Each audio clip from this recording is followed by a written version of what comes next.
కృతజ్ఞతలు చెల్లిస్తున్నాను. ఆయన ఇంకా రావాల్సిన వారు ఉన్నారు, కుటుంబాలను నడిపించాలని కోరుకుంటున్నాను. మా అందరికీ మా హృదయాలైన దేవుడు, మా అంతరంగంలో ఉన్న దేవుడు, ఏ హృదయానికి ఏ మాటలు ప్రార్థనకు సంబంధమైన హెచ్చరిక మాటలను ప్రభావం అలాగనే ఉంది. ఆయన ఎవరి కోసం ఎలాంటి ప్రార్థించాలి అనే సంగతులను ప్రభావం మాకు ఈ లోకంలో వచ్చినట్టు మాతో మాట్లాడినట్టుగా ప్రభావం నిత్య జీవిత మాటలను మీరు రాసుకున్న నుంచి చక్కగా మాకు వివరించి నీ భాషలో మధ్య వివరించి ప్రార్థించడానికి ఆయన మీ ఆత్మ బలంతో శక్తితో మిమ్మల్ని కోరుకుంటూ నిలబడిన మీ దాసుని ఆయన మీ పాదాల సాగిలుతున్నాడు. సహాయం ఇచ్చి నడిపించండి. రక్షకుడు, ప్రాణప్రియుడు, విమోచకుడు, మా కొరకు ప్రాణప్రియుడు తిరిగి లేచిన యేసుక్రీస్తు సమయమైన నామములో ప్రార్థించి వేడుకుంటున్నాం మా పరలోక తండ్రి. ఆమేన్.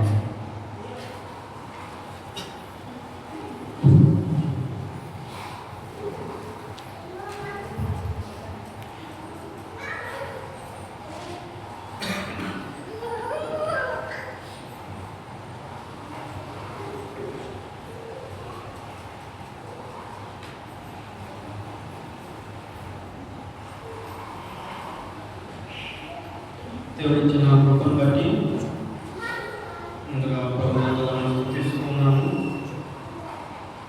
ఈ రాత్రి సమయంలో జ్ఞాపక కొరకు వచ్చిన మీ అందరికీ ప్రభుని చూపిస్తున్నాము నా ప్రేమను తెలియజేస్తున్నాను. ఈ యొక్క రాత్రి సమయంలో ప్రార్థనకు సహాయకరంగా దేవుని వాక్యంలో నుండి కొలసీలకు రాసిన పత్రిక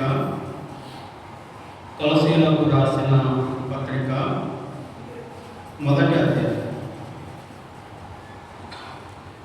కొలసీలకు రాసిన పత్రిక మొదటి అధ్యాయం 9-12 వచనాలు కలిసి ఉన్నాయి. దేవుని యొక్క వాక్యాన్ని మనం చదువుకుందాం. కొలసీలకు రాసిన పత్రిక మొదటి అధ్యాయం 9-12 వచనాలను కలిసి ఉన్నాయి, చదువుకుందాం.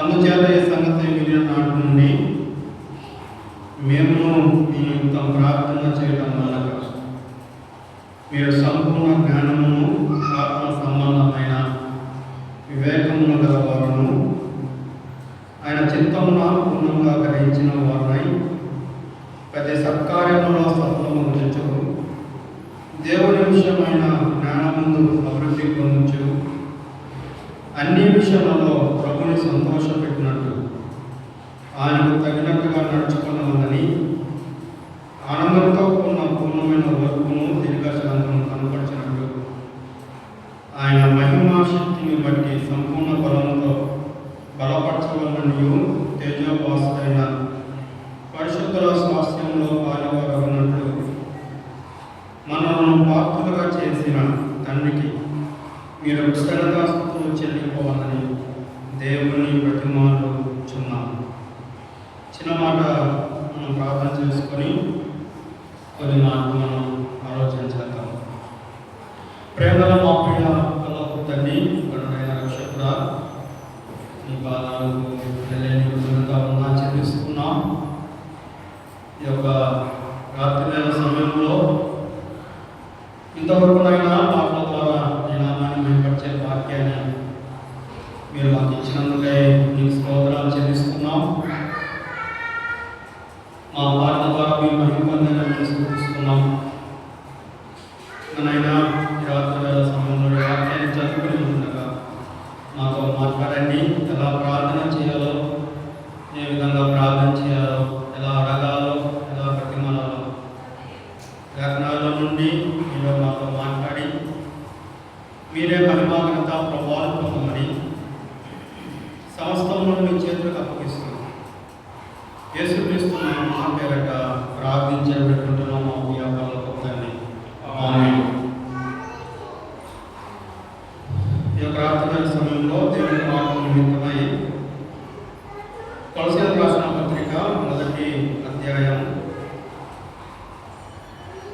9-12 వచనాలను దేవుని వాక్యాన్ని మనము చదువుకున్నాం. అపోస్తలుడైన పౌలు సంఘాలకు రాస్తూ కొన్ని విషయాలను మాట్లాడుతూ ఉన్నాడు. ఏ సంఘాలలో ఏం అవసరమో, ఏ సంఘాలలో ఎవరికి ఏ విధంగా రాయాలో ఆ విషయాలను పౌలు ఆ సంఘాలకు రాసుకున్నాడు. అయితే అన్ని సంఘాలలో మనం ఆలోచన చేస్తున్నప్పుడు పౌలు పత్రికలలో ఒక వార్తను మనం చూస్తాం. పౌలు పత్రికలో ఒక వార్త. పౌలు రాసిన 14 పత్రికలు ప్రార్థన గురించిన ప్రస్తావనను మనం ఎక్కువగా ఆలోచన చేస్తాం. ఒక 2 పత్రికలు దాదాపుగా మినహాయించి దాదాపుగా రాసిన 14 పత్రికలో 12 పత్రికలు ప్రార్థన గురించిన విషయాలను ఎక్కువ రాస్తున్నారు. ప్రార్థనకు పౌలు అంత ప్రాధాన్యత ఇస్తున్నాడు. ప్రార్థనకు పౌలు ఇస్తున్న ప్రాధాన్యత ఎక్కువగా ఉంది. గలతీ పత్రిక దాదాపుగా మినహాయించి దాదాపుగా పౌలు రాసిన పత్రికలలో చాలా వరకు ప్రార్థన గురించిన అంశాలను మనము దాదాపుగా ఆలోచన చేయవచ్చు. దాన్ని బట్టి ప్రార్థనకు పౌలు ఇస్తున్న ప్రాధాన్యత మనము చూస్తూ ఉన్నాం. ఆదికాండం 4వ అధ్యాయంలో ప్రారంభించబడిన ప్రార్థన ప్రకటన గ్రంథం చివరి అధ్యాయంతో ముగిస్తుంది. ఆమేన్ అనడం ద్వారా ప్రకటన గ్రంథంలో మనము ప్రార్థన ముగింపును మనము చూస్తాం.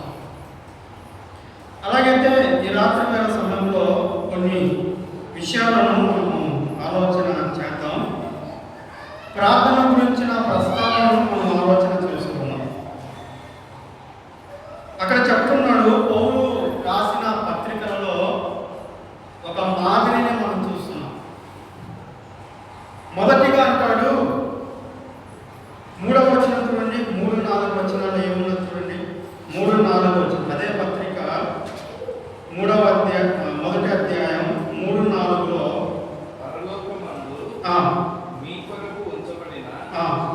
నిరీక్షణను బట్టి క్రీస్తు యేసునందు మీకు కలిగి ఉన్న విశ్వాసమును గూర్చి పరిశుద్ధులందరి మీద మీకున్న ప్రేమను గూర్చి మేము విని ఎల్లప్పుడూ మీ నిమిత్తము మేము ప్రార్థన చేస్తున్నాము అంటున్నాడు.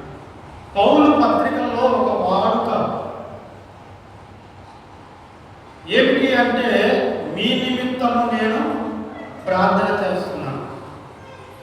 దాదాపుగా సంఘాలకు పత్రికలు రాస్తూ మొట్టమొదటిసారిగా పౌలు ప్రస్తావించింది ఏంటంటే శుభమును తెలియజేస్తూ తర్వాత నేను మీ కొరకు ప్రార్థన చేస్తున్నాను. ఒక మాట చూద్దామా, ఆ క్రమాన్ని చూద్దాం. ఒకసారి ఎఫెసీలకు రాసిన పత్రిక రండి. ఎఫెసీలకు రాసిన పత్రిక 1వ అధ్యాయం.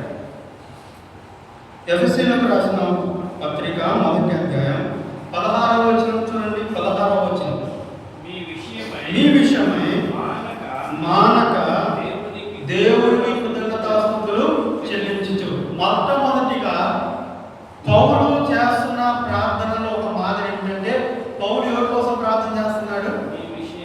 మీ విషయమై నేను ప్రార్థన చేస్తున్నాను. 2 ఎఫెసీలకు రాసిన పత్రిక 6వ అధ్యాయం 18వ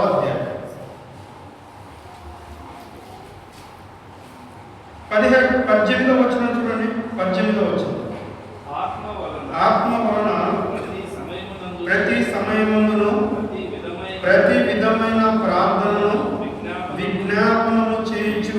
ఎవరు? 11వ వచనం అంటున్నాడు మీరు. 2 మీ కొరకు మీరు ప్రార్థన చేయండి. ఏమంటున్నాడు? మీరు ఎలా చేయాలి? ఆత్మ వలన ప్రతి సమయము, 18వ వచనంలో ప్రతి సమయమందు ప్రతి విధమైన ప్రార్థన. మూడవదిగా మనం చూసినట్లయితే 20వ వచనం చూడండి. 20వ వచనం, నేను మాట్లాడవలసినట్టుగా ధైర్యముతో మాట్లాడటమే నాకు అనుకుంటున్నట్టు నా నిమిత్తము పూర్ణమైన పట్టుదలతో విజ్ఞాపన చేయించు మెలుగుగా ఉండుడి. 3 దేని కోసం చేస్తున్నాడు? ఎవరితో చెప్తున్నాడు? నా కోసం చేయి. 1, మీకోసం ప్రార్థిస్తున్నాను, మీరు మీకుగా మీరు ప్రార్థన చేసుకోండి. ఆఖరిలో నా కోసం కూడా ప్రార్థన చేయండి.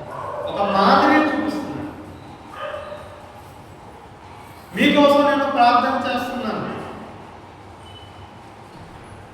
మనము మన కోసము కంటే ఇతరుల కోసమే మనం ప్రార్థన చేయాలి. అంత మాత్రమే కాదు, ఇతరుల్లో కూడా మనం చెప్పాల్సింది ఏమిటంటే మీకు మీరుగానే ప్రార్థన చేసుకోండి అని చెప్పాలి. 3వది, మన కోసం మా కోసం కూడా ప్రార్థన చేయమని చెప్పాలి. కొలసీలకు రాసిన పత్రిక చూడండి. ఇదే క్రమాన్ని మనం చూద్దాం.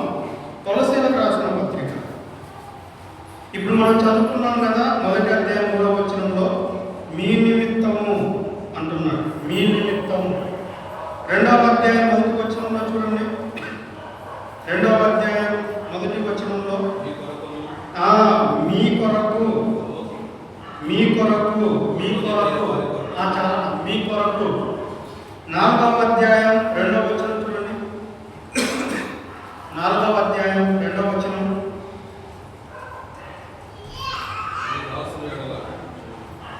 రెండవ వచనంలో ప్రార్థన యందు నిలకడగా ఉండి కృతజ్ఞత గలవారి దాని యందు మెలకువగా ఉండండి. నేను మీకోసం ప్రార్థిస్తున్నాను, అయితే మీరేం చేయాలి? మీకు మీరుగా ప్రార్థన చేసుకోండి, నిలకడగా ఉండాలని ప్రార్థన చేసుకోండి. అదే 4వ వచనం చివరి లైన్ చదవండి. కొలస్సీ 4:4లో చివరి లైన్, మా కొరకు ప్రార్థన చేయండి. పౌలు పత్రికల్లో ఒక మాదిరిని మనం చూస్తున్నాం. అదే మాదిరి తెస్సలోనికలో కూడా మనం చూస్తాం. మీ కొరకు నేను ప్రార్థన చేస్తున్నాను, మీ కొరకు మేము ప్రార్థన చేస్తున్నాం, మీ కొరకు మీరు ప్రార్థన చేసుకోండి.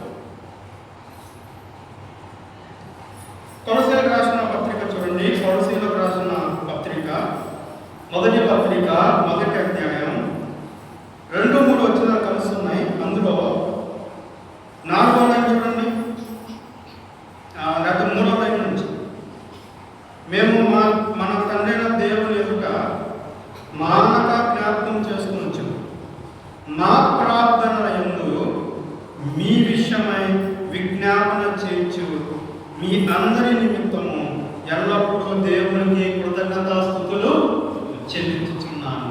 మీ అందరి నిమిత్తము అనుకున్నాను.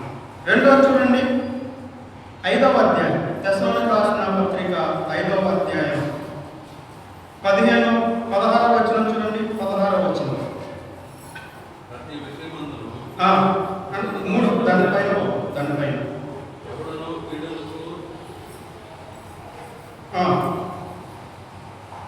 మీరు ఒకరి ఎడల ఒకరు, దాని కింద వచ్చింది మనుషులందరి ఎడల ఎల్లప్పుడూ మేలైన దాన్ని అనుసరించి నడుచుకుని ఎల్లప్పుడూ సంతోషంగా ఉండి ఎడతెగక ప్రార్థన చేయండి. మేము చేస్తున్నాము, అయితే మీరేం చేయాలి? ఎడతెగగా చేయండి. 25వ వచనం చూడండి. 25వ వచనం, సహోదరులారా మా కొరకు ప్రార్థన చేయండి. పౌలు పత్రికలో ఒక మాదిరిని చూపిస్తున్నాడు. ఎలా ప్రార్థన చేయాలో విశ్వాసులు ఎలా ప్రార్థన చేయాలో ఒక మాదిరిని చూపిస్తున్నారు. ఒకటి, ప్రార్థన చేయాలి, ప్రార్థన చేయాలి. రెండో చూడండి, ప్రార్థన చేయాలి. రెండవ అధ్యాయం కొలస్సీలకు రాసిన పత్రిక రెండవ అధ్యాయం కొలస్సీలకు రాసిన పత్రిక రెండవ అధ్యాయం 2వ వచనం చూడండి. 2వ వచనం, నేను ఎంతగా పోరాడుచున్నాను. ఏం చేస్తున్నాడు పౌలు? ప్రార్థన చేస్తున్నాడు, పోరాడుచున్నాడు. 4వ అధ్యాయం 12వ వచనం చూడండి. 12వ వచనం, మీ కొరకు తన ప్రార్థనలో పోరాడుతున్నాడు. ప్రార్థనలో పోరాడుచున్నాడు. మీ కొరకు అతడు ప్రార్థనలో పోరాడుచున్నాడు. పోరాడాలి. దీని నిమిత్తమై ప్రార్థన చేసేటప్పుడు మరొక లక్షణం మనం అలవర్చుకోవాలి. చూడండి, కొలస్సీలకు రాసిన పత్రిక 1వ అధ్యాయం 9-12 వచనాలు కలుస్తున్నాయి. అందులో ఆఖరి నుంచి 3వ లైన్ నుంచి చదవండి. ఆఖరి నుంచి 3వ లైన్. తేజో నివాసులైన పరిశుద్ధుల స్వాస్థ్యంలో పాలివారకుటకు మనలను పాపులుగాను చేసిన తండ్రికి మీరు కృతజ్ఞతాస్తుతులు చెల్లించుకోవాలని దేవుని బ్రతిమాలుకొనుచున్నాను. మన ప్రార్థనలో ఉండవలసిన మరొక లక్షణం ఏంటంటే కృతజ్ఞత స్తుతులు. ప్రార్థనలో స్తుతులు ఉండాలి. తెస్సలోనికీయులకు రాసిన పత్రిక చూడండి. తెస్సలోనికీయులకు రాసిన మొదటి పత్రిక 1వ అధ్యాయం 2-3 కలిసి ఉన్నాయి. దాంట్లో ఆఖరి లైన్ చదవండి. ఆఖరి లైన్,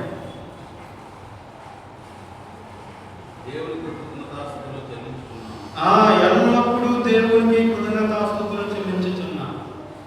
పౌలు అక్కడ అంటున్నాడు, మా ప్రార్థనలో మీ విషయంలో విజ్ఞాపన చేయించు మీ అందరి నిమిత్తము ఎల్లప్పుడూ దేవునికి కృతజ్ఞతాస్తుతులు చెల్లించుచున్నాను అంటున్నాను. కృతజ్ఞతాస్తుతులు చెల్లించుచున్నాను. ప్రార్థనలో మనము కృతజ్ఞతాస్తుతులు చెల్లించాలి. దేవా, నువ్వు ఎంత అత్యున్నతుడు, నేను ఎంత అత్యల్పమైన వాడిని. అత్యల్పుడైన నా ప్రార్థనను అత్యున్నతమైన నీవు విని దానికి నా ప్రార్థనకు జవాబు ఇచ్చావే అని మనం ఏం చేయాలి? కృతజ్ఞతాస్తుతులు చెల్లించాలి. మన ప్రార్థనలో కృతజ్ఞత ఉండాలి. మన ప్రార్థనలో పోరాటం ఉండాలి. మన ప్రార్థనలో కింద అంటున్నాడు 1వ అధ్యాయం కొలస్సీలకు రాసిన పత్రిక 1వ అధ్యాయం 12వ వచనం చివరిలో ఉంటున్నాడు. చూడండి ఏమంటున్నాడు. 12వ వచనం చివరిలో ఏమంటుంది? బ్రతిమాలుకొనుచున్నాను. మన ప్రార్థనలు ఎలా ఉండాలి? బ్రతిమాలాలి. మాటికి అడగాలి. పిల్లలకి ఏమైనా కావాలంటే తల్లిదండ్రులు ఏం చేస్తాడు? మాటి అడుగుతుంటాడు. మనం కూడా మన పరలోకపు తండ్రిని మనం ఏం చేయాలి? అడగాలి. మాటికి అడగాలి. పౌలు చెప్తున్నాడు, ప్రార్థన గురించి కొన్ని విషయాలు చెప్తూ ఉన్నాడు. ఒకటి, నేను మీకోసం ప్రార్థిస్తున్నాను అంటున్నాడు. రెండవది, మీ కొరకు మీరు ప్రార్థన చేసుకుని అంటున్నాడు. చివరిగా అంటున్నాడు, మా కొరకు కూడా ప్రార్థన చేయాలి. కానీ నేడు మన ప్రార్థన ఎలా అయిపోయాయి చెప్పండి? మన ప్రార్థన ఎవరి కోసం? మన ప్రార్థన ఎవరి కోసం? దేనికోసం? ఒకసారి మనం ఆలోచించాలి. పౌలు ప్రార్థన గురించి ఆలోచన చేయబోయే ముందు మన ప్రార్థన ఎవరి కోసం? మన అసలు ఎక్కువ సమయం దేనికోసం? ఒకసారి మనం పరిశీలించుకుందాం. పౌలు ప్రార్థనలో మనం ఆలోచన చేసినట్లయితే ఎక్కువగా నేను మీకోసం ప్రార్థన చేస్తున్నాను, మీ నిమిత్తం ప్రార్థన చేస్తున్నాను. ఇప్పుడు మనం చదువుకున్నాం కదా, ఎన్ని రెఫరెన్స్ చదివినా పౌలు ఎవరి కోసం ప్రార్థన చేస్తున్నాడు? మరి పౌలు కొరకు ప్రార్థన చేసుకోలేదా? చెప్పండి.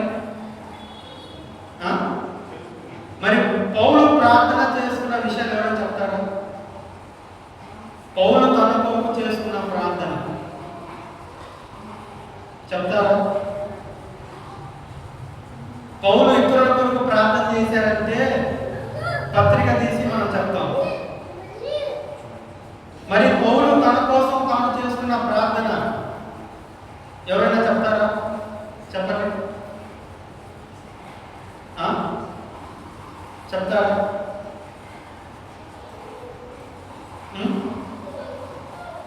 చేసుకున్నాడు, పౌలు కూడా ప్రార్థన చేసుకున్నాడు. ఎవరైనా చెప్తారా?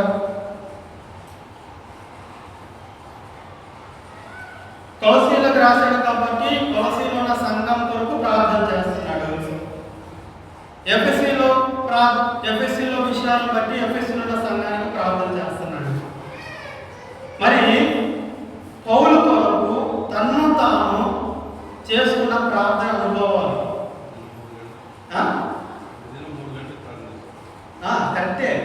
ఏ అంశాల మీద ప్రార్థన చేశాడు? ఎక్కడుంది అది చెప్పండి. పౌలు ప్రార్థనలు, యేసుక్రీస్తు ప్రభు ప్రార్థన ఏం చెప్తారు చెప్పండి? గెత్సేమనే తోటలో ప్రార్థన చెప్పండి. ఇక్కడ మనం 4వ అధ్యాయం 12వ వచనంలో ఎపఫ్రా ప్రార్థన చేస్తున్నాడు,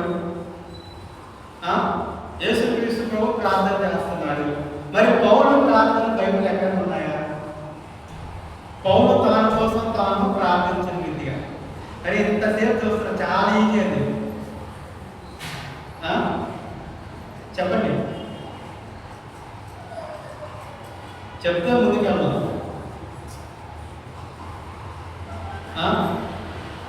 పౌలు తన కోసం తాను ప్రార్థన చేసింది ఎక్కడ?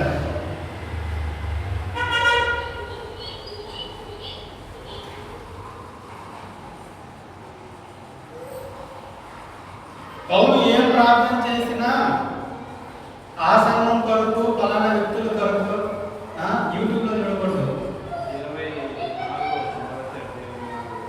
ఏంటి?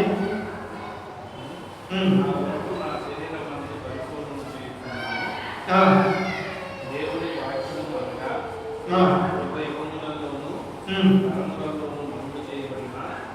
వాక్యము మీ నియమితము నాకు అప్పగిపోయిన దేవుని ఏర్పాటు ప్రకారము నేను ఆ సంపూర్ణకు పరిచారకునై అన్ని జనులలో ఈ మహిమ యొక్క మహేశ్వరుడు ఎట్టిదో అది అనగా మీ యందున్న క్రీస్తు మహిమ నిరీక్షణ అయి ఉన్నాడని సంగతిని దేవుడు తన పరిశుద్ధులు తెలుసుకోబోతున్నాడు. ఇప్పుడు ఆ మర్మము వారికి బయలుపరిచింది. ప్రతి మనుషుని క్రీస్తునందు పరిపూర్ణంగా చేసి ఆయన ఎదుట నిలబెట్టాలని ప్రతి విధమైన జ్ఞానముతో నేను ప్రతి మనుషుని బుద్ధి చెప్పుతూ ప్రతి మనుషునికి బోధించుతూ ఆయన ప్రకటిస్తున్నాను. పరిశుద్ధి చేయమని క్రియాశక్తితో బట్టి నేను పోరాడుతూ ప్రయాసపడుతున్నాను. అది ఎవరి కోసం? అక్కడున్న కొలసీలో ఉన్న ప్రతి మనుషుల్ని సంపూర్ణంగా చేసి ప్రతి మనుషునికి బుద్ధి చెప్పుచు ఆయన నిమిత్తం, వారి నిమిత్తం, ప్రభు నిమిత్తం నేను పోరాడుతున్నాను అన్నాడు. కానీ నేను అది కాదు ప్రశ్న. పౌలు తన కొరకు తాను ప్రార్థన చేసుకున్నట్టు బైబిల్ ఎక్కడ ఉందా? కలిగిన ప్రత్యక్షతలు ఒక విశేషంగా ఉన్నందున నేను అత్యధికంగా హెచ్చిపోకుండా నిమిత్తము నాకు శరీరంలో ఒక ముళ్ళు, నేను అత్యధికంగా హెచ్చిపోకుండా నిమిత్తము నన్ను నలగొట్టుటకు సాతానే కట్టుదగా ఉంచబడింది. అది నా ఎదురు నుండి కలిగిపోవాలని దాని విషయమై ఉన్మాను ప్రభుత్వం ప్రార్థన గుడ్ బాబా. ఎక్కడ పౌలు రాసిన పత్రికలలో పౌలు కేవలం 3 సార్లు ప్రార్థన చేసుకున్నారు. గూగుల్లో చూసావా అది నీ సొంతంగా చెప్పేవా? చూసావు కదా, పౌలు బైబిల్లో 3 సార్లు ప్రార్థన చేశాడు. దేనికోసం? నా శరీరంలో ఉన్న ముళ్ళు తీసేయమని 3 మార్లు ప్రార్థన చేశాడు. అంతే. పౌలు తనకు తానుగా ప్రార్థన చేసుకుంది ఏ సందర్భంలో అంటే, నా శరీరంలో ముళ్ళుంది, ఆ ముళ్ళుని తీసే ప్రభు అని 3 మార్లు ప్రార్థన చేశాడు. చేసిన ప్రతిసారి దేవుడు ఏమన్నాడు?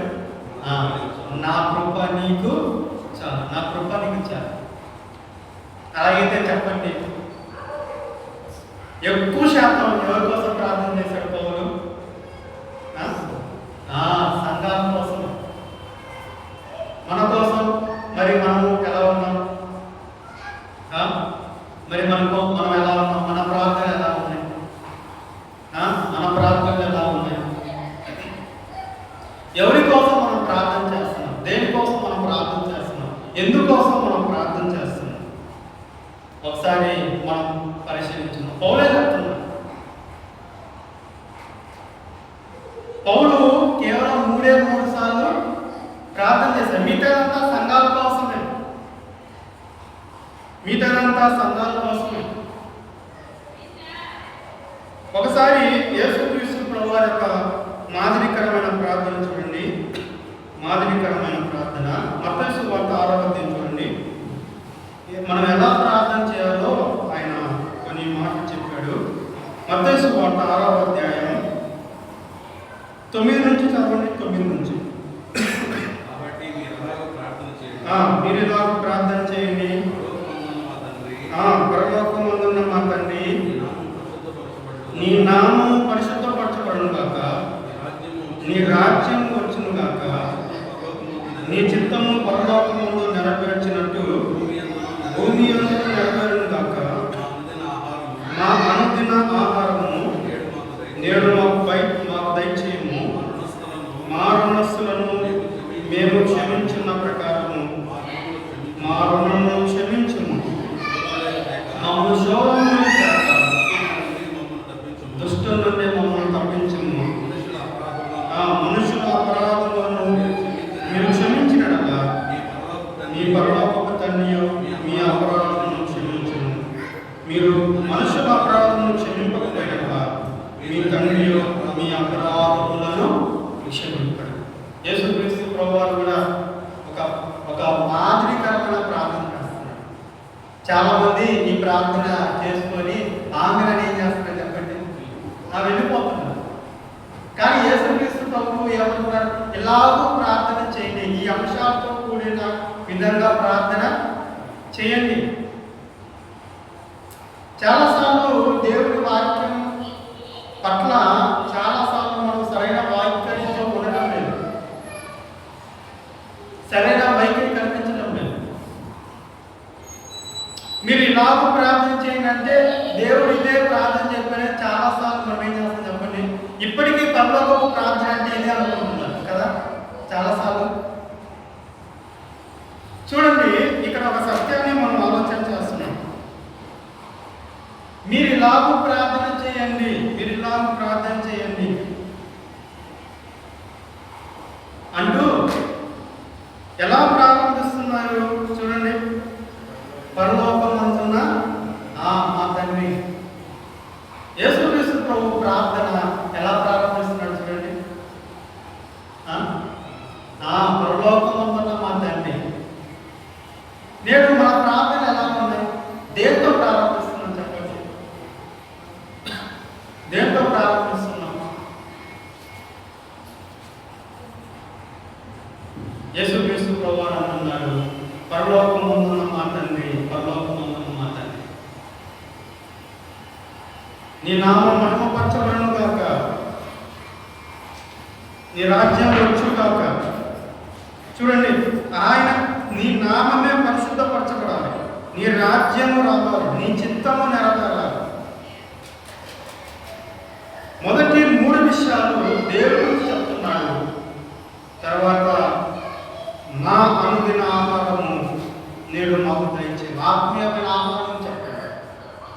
తర్వాత మనం ఏం చేయాలో దాని గురించిన విషయాలు ఇక్కడ మనకు తెలియజేస్తున్నాం. అయితే ఈ రాత్రి వేళ సమయంలో కొలసీయులకు రాసిన పత్రికల నుండి కొన్ని విషయాలు మనం ఆలోచన చేసి మనము మన వర్తమానాన్ని ముగించుకుందాం. మరికొన్ని విషయాలు మనం చూద్దాం. చూడండి, మరికొన్ని విషయాలు మనం చూద్దాం. కొలసీయులకు రాసిన పత్రిక మొదటి అధ్యాయం 9-12 వచనం చూడండి. 9-12 వచనం.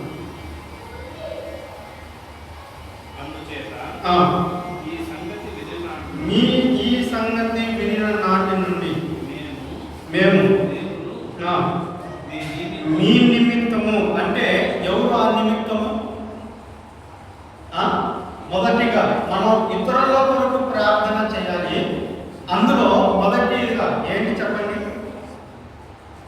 మీ నిమిత్తం అంటే ఎవరు?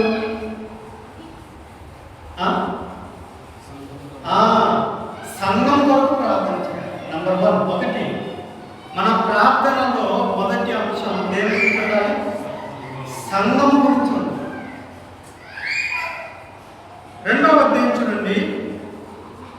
రెండవ అధ్యాయం లవోదయక వారి కొరకు అనుకున్నాడు.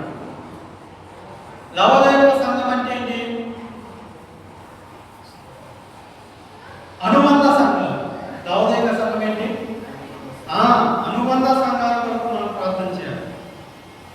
మూడవది, శరీరీతిగా నా ముఖము చూడని వారందరి కొరకు, అంటేగా ఇతరుల సంఘాల కొరకు కూడా మనము ప్రార్థన చేయాలి. ఇందులోనే మరొక అంశం మనం చూస్తున్నాం. మీ నిమిత్తము ప్రార్థన చేస్తున్నాను.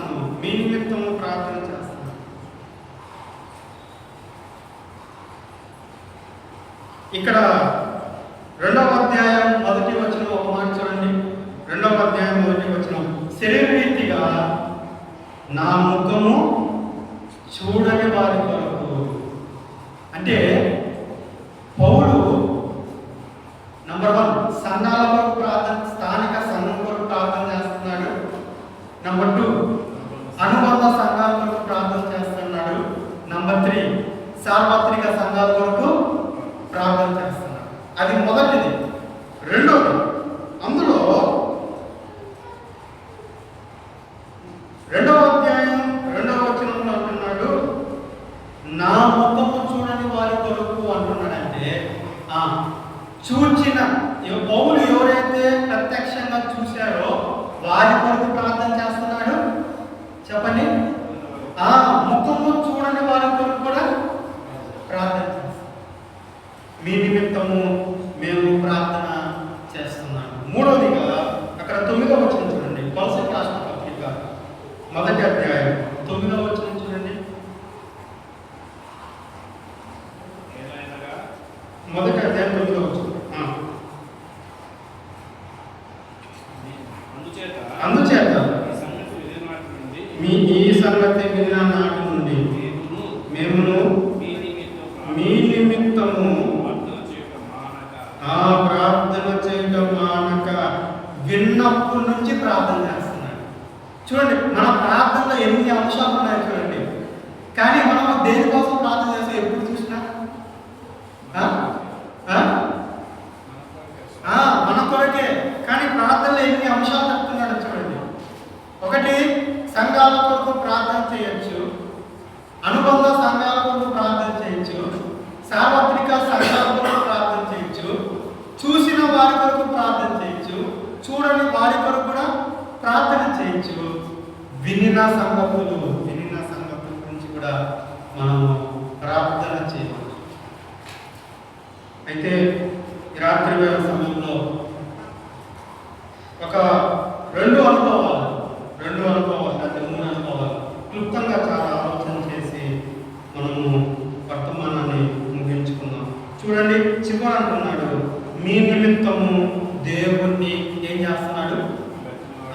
బ్రతిమలాడుచున్నాడు. మనం దేవుని బ్రతిమలాడాలి. మనం ఏం చేయాలి? దేవుణ్ణి అడగాలి, దేవుణ్ణి బ్రతిమలాడాలి, ఆయన అడగాలి. చేరి వచ్చి ఉన్నామంటే మన సహోదరులు క్షేమంగా ఉండాలని మనం ప్రార్థన చేయడానికి వచ్చి ఉన్నాం. పౌలు అంటున్నాడు, ఆ 9 నుండి 12 వచనాలలో దాదాపుగా 7 అంశాలు ఉన్నాయి. 7 అంశాలు ఉన్నాయి. దాని నిమిత్తము మనం ప్రార్థన చేయాలి. పౌలు దేవుణ్ణి బ్రతిమాలాడుతున్నాడు. ఈ అనుభవంలోనికి మనము రావాలి.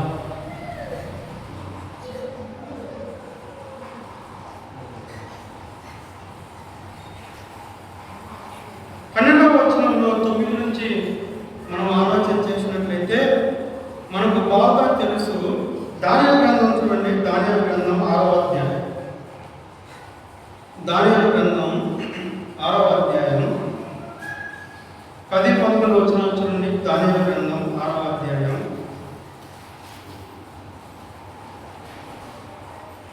11వ వచనం చూడండి. 11వ వచనం. ఆ మనుషులు గుంపు కూడి వచ్చి దానియేలు తన దేవునికి ప్రార్థన చేయు ఆయనను బ్రతిమాలుకొనుటయు చూచి ఏం చేస్తున్నాడు దావీదు? ఆ దేవుని బ్రతిమాలుతున్నాడు. ఒక శాసనం పాస్ అయింది, రాజుకు తప్ప వేరొవ్వరికి మొక్కకూడదంటే ఈ దానియేలు ఏం చేస్తున్నాడు? దేవుని సన్నిధికి వెళ్ళి బ్రతిమాలాడుతున్నాడు. దేవుని బ్రతిమలాడే అనుభవం కలిగి ఉండాలి. దేవుని బ్రతిమలాడే ఆ అనుభవంలోనే కదా ఆయన అడగాలి. ఆ బ్రతిమలాడమే, దేవుని అడగటమే. ఇప్పుడు మనం బ్రతిమలాడితే తర్వాత అది మనకు ప్రయోజనము కలిగిస్తుంది. ఇప్పుడు నేడు మనము బ్రతిమలాడే ఈ ప్రార్థన, ఇప్పుడు మనం చేసే ఈ ప్రార్థన తరువాత ప్రయోజనాన్ని కలిగిస్తుంది. పౌలు సంఘాలకు తెలియజేస్తూ సంఘంలో విశ్వాసులు దేవుని సంతోషపెట్టాలి, దేవుని చిత్తాన్ని తెలుసుకోవాలని ఆనాడు బ్రతిమలాడి అంటే పోరాడుతున్నారు. నేడు మనం కూడా మన స్థానిక సంఘంలో దేవుని పిల్లలు దేవుని చిత్తాన్ని తెలుసుకోవాలి, దేవుని ఇష్టాన్ని తెలుసుకోవాలి, దేవుని సంతోషపెట్టే వాళ్ళగా ఉండాలి. దేవుని గురించిన జ్ఞానం, దేవుని గురించిన స్పష్టత, దేవుని గురించిన బలము, దేవుని గురించిన శక్తి వారు తెలుసుకోవాలి అని మన ప్రార్థనలో ప్రయాసపడాలి, పోరాడాలి, బ్రతిమలాడాలి. దానియేలు కూడా చేస్తుంది అదే. దాని తర్వాత మనము ఆలోచన చేస్తే ప్రార్థన చేస్తున్న దానియేలు లేకపోతే బ్రతిమలాడుతున్న దానియేలును తీసుకొని ఎక్కడికి వేసాడు? సింహపు బోనులో వేసాడు. సింహపు బోనులో వేస్తే దానియేలు క్షేమంగా ఉన్నాడు, భద్రంగా ఉన్నాడు, ఏ అపాయము లేకుండా ఉన్నాడు, నిశ్చింతగా ఉన్నాడు, ధైర్యముగా ఉన్నాడు. ఎందుకున్నాడు? చెప్పండి, ఎందుకున్నాడు ధైర్యముగా? ఎందుకు అంటే దానియేలు మొదటిగా ఏం చేశాడు చెప్పండి? ప్రార్థన చేస్తాడు.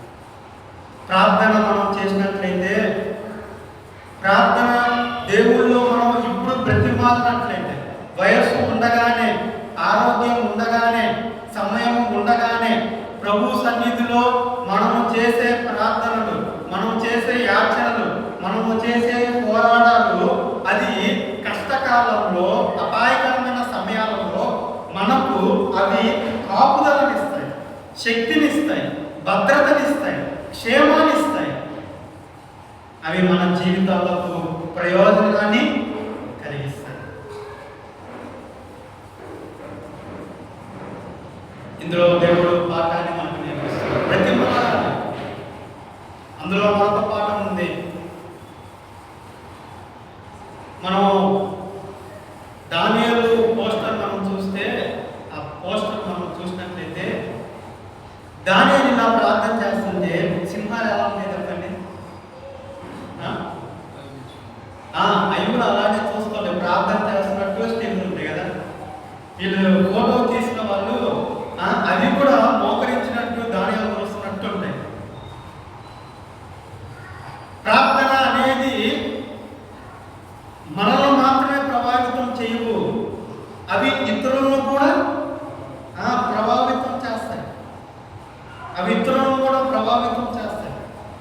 చేసే ప్రార్థన, మనం చేసే పోరాటం, మనం చేసే దేవుడి సన్నిధిలో చేసే యాచనలు అవి మనల్ని మాత్రమే కాదు, అవి ఇతరులను కూడా అవేం చేస్తాయి?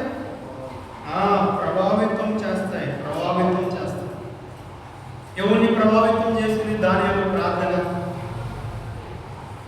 ఎవరిని ప్రభావితం చేసింది?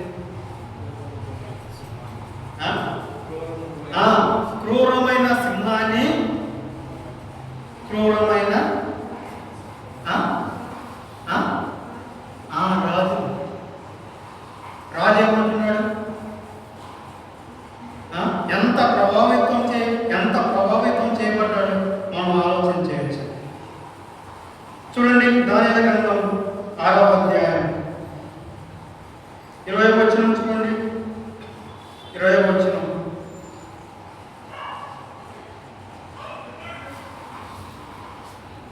దానియేలు గ్రంథం 6వ అధ్యాయం 20వ వచనం చూడండి.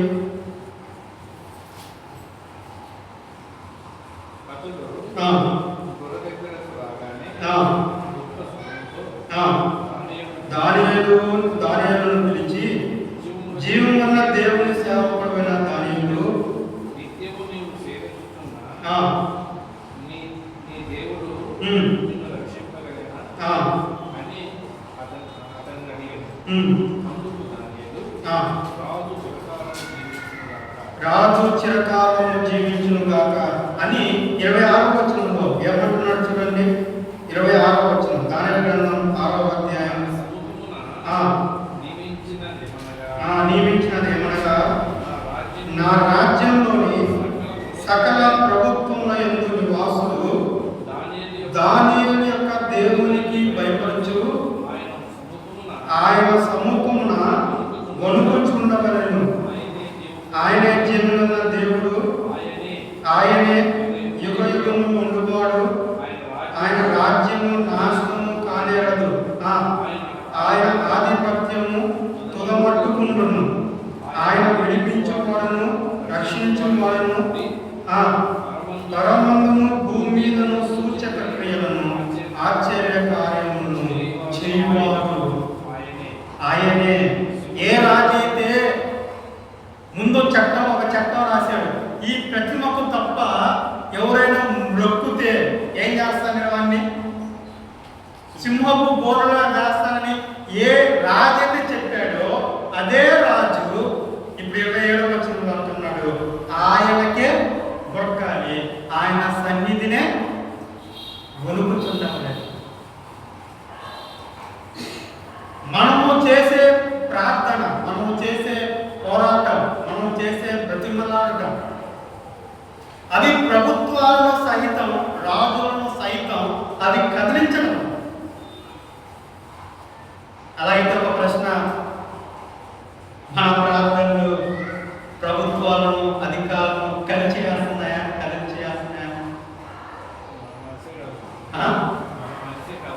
లేదా మన మనసులే కలచబడటం లేదా? రాజులు సైతము తిప్పివేసిన వాడు, ప్రభుత్వాలను సైతం తిప్పివేసిన వాడు ఒక నియమాన్ని సృష్టించాడు దావీదు. ఇంకా అపాయకరమైన పరిస్థితులు రాకముందే దానియేలు ప్రార్థన, దానియేలు బ్రతిమలాడటం ఏమైపోయింది? శాస్త్రాన్ని మార్చివేశాడు. నంబర్ 1, ఒకటి ప్రభుత్వాలను మార్చివేయచ్చు. మనం దేవుల్లో మాటికి అడిగితే, మాటికి బ్రతిమాలితే, జోగాడితే, ఆయన సన్నిధిలో ఆయన పాదాలు పట్టుకుంటే, ఆయనతో ముఖాముఖిగా మాట్లాడగలిగితే, పోరాడగలిగితే దేవుడు ప్రభావితం చేయగలడు. రాజు ఒక శాసనాన్ని ఇచ్చాడు, ఆ శాసనాన్ని ఇక్కడ మనము చదువుకున్నాం. లూకా సువార్త 18వ అధ్యాయం కాదు, ఒక స్త్రీ మాటికి రాజుని ఏం చేస్తుంది? న్యాయాధిపతిని ఏం చేస్తుంది? బ్రతిమాలుకుంటుంది, నాకు న్యాయం తీర్చు అని. ఆమె న్యాయాన్ని తీర్చిన ఆ న్యాయాధిపతి మనం మాటి మాటికి అడిగితే దేవుడు మనల్ని చెప్పండి మన అక్కర్లు తీర్చడా. ఒకటి ప్రభుత్వాన్ని మార్చిన న్యాయాధిపతి. రెండవదిగా చెప్పి నేను ముగిస్తాను చిన్న మాట. లూకాసు వార్త 8వ అధ్యాయం చూడండి. లూకాసు వార్త 8వ అధ్యాయం 41వ వచనం చూడండి. 41వ వచనం. అదిగో అంతటెత్తుగో సమాజ మందిరపు అధికారిని యాజకులను ఇచ్చి యేసు పాదముల మీద పడి ఇంచుమించు 12 ఏళ్ళు గల తన ఒకటే కుమార్తె చావ సిద్ధంగా ఉన్నది కనుక తన ఇంటికి రమ్మని ఆయనను బ్రతిమాలు కొనిను. ఏం చేస్తాడు ఈ అధికారి? బ్రతిమాలుతున్నాడు. నువ్వు ఇంటికి వస్తే నా కుమార్తె ఏమవుతుంది? బ్రతుకుతుంది. నెంబర్ 2, మన శరీరంలో ఉన్న అవయవాలను దేవుడు ప్రభావితం చేయగలడు. మనము ప్రార్థన చేయగలిగితే దేవుడు ప్రభావితం చేస్తాడు. చావ సిద్ధంగా ఉన్న వారిని ఆయన రక్షిస్తున్నాడు. అలాగైతే ఈ రాత్రి మన ప్రార్థనలు ఎలా ఉన్నాయి? దేనికోసం మనం బ్రతిమాలుచున్నాం? ఆయన పాదాల మీద పడుతున్నాడు. పాద అనుభవం. మనిషి మరొక పాదాల మీద పడడానికి ఇష్టపడతాడు, కానీ చెప్పండి, దేవుని పాదాల మీద పడడానికి మాత్రం ఇష్టపడతాడు. మానవుని జీవితం మరొకరి పాదాల మీద పడడమే కదా. ఆశీర్వాదాల కోసం ఏదో దానికోసం ఏం చేస్తా ఉంటారు? పాదాల మీద పడతాను. కానీ దేవుని పాదాల మీద పడే అనుభవంలోనికి మనము రాలేకపోతున్నాం. ఆయన పాద సన్నిధి, ఆయన పాదాల గుడ్డ మనం గడపలేకపోతున్నాం, మనం ఉండలేకపోతున్నాం. ఆ అధికారి ఆయన పాదాల మీద పడుతున్నాడు. కుమార్తె బ్రతకాలంటే, తనకున్న ఒకటే కుమార్తె బ్రతకాలి అంటే పాదాల మీద పడాలి. అందుకే పాదాల మీద పడుతున్నాడు. ఆ పాదాలు మనం ఆలోచన చేసినట్లయితే, ఆ అనుభవంలోనికి మనం వచ్చినట్లయితే దేవుడు మన ప్రార్థనలు ఆలోచిస్తాడు. కాబట్టి ఈ రాత్రి వేళ సమయంలో అలాంటి అనుభవం కలిగి మనం ప్రార్థన చేసి మనము విజ్ఞాపనలో